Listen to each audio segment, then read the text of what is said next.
Pourquoi on tombe amoureux des mauvaises personnes? Et comment arrêter? Si vous avez déjà aimé quelqu'un qui vous faisait plus de mal que de bien, si vous avez déjà su, au fond de vous, que quelque chose n'était pas sain, mais que vous êtes resté quand même, alors cette vidéo va vous parler.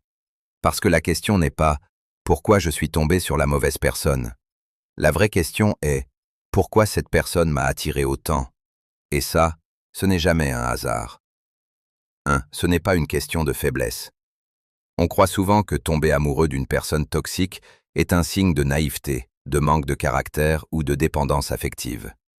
En réalité, c'est beaucoup plus profond que ça. Le cerveau humain ne cherche pas ce qui est sain, il cherche ce qui est familier.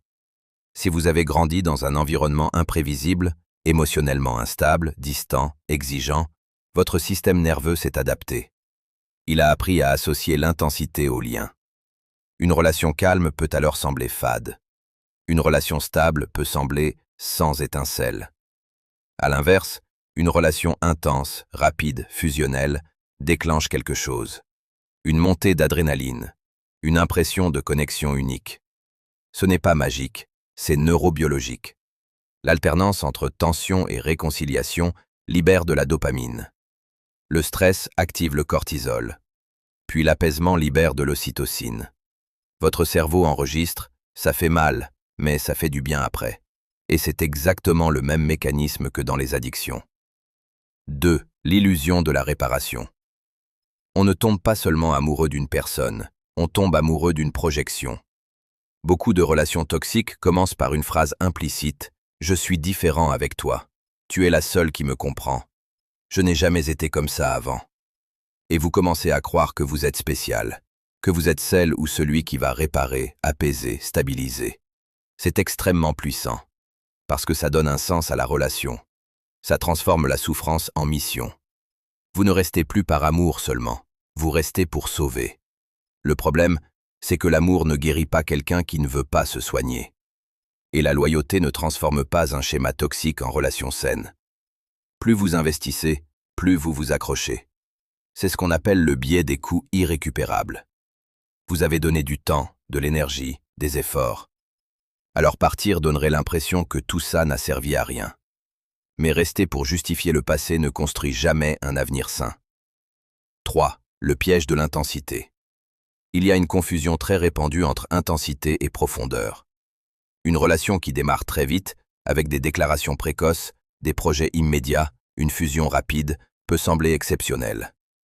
Mais la précipitation empêche l'observation. Quand tout va trop vite, vous n'avez pas le temps de voir les incohérences. Vous êtes déjà émotionnellement engagé avant d'avoir analysé les signaux faibles. Et l'intensité crée une dépendance. Une relation stable ne provoque pas d'ascenseur émotionnel.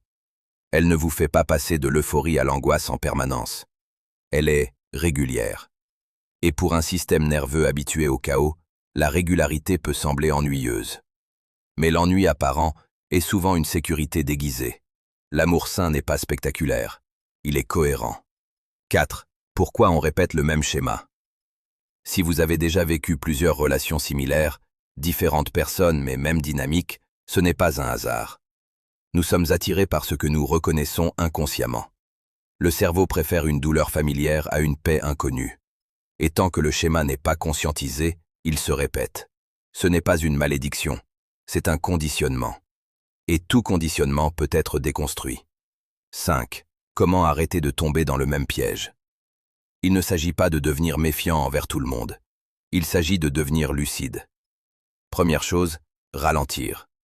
Si une relation démarre très vite, ralentissez volontairement.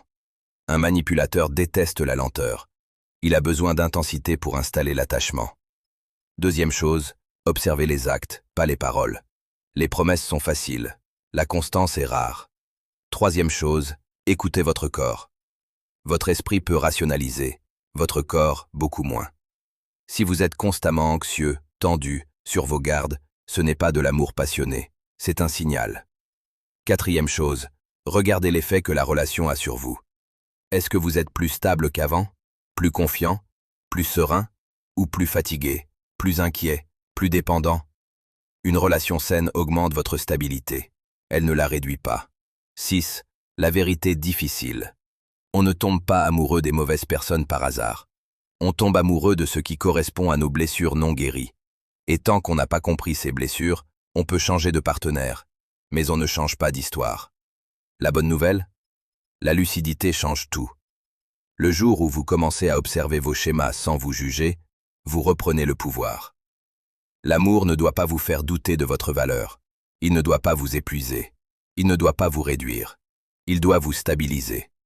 Et si ce n'est pas le cas, ce n'est peut-être pas de l'amour. Si cette vidéo vous a parlé, abonnez-vous.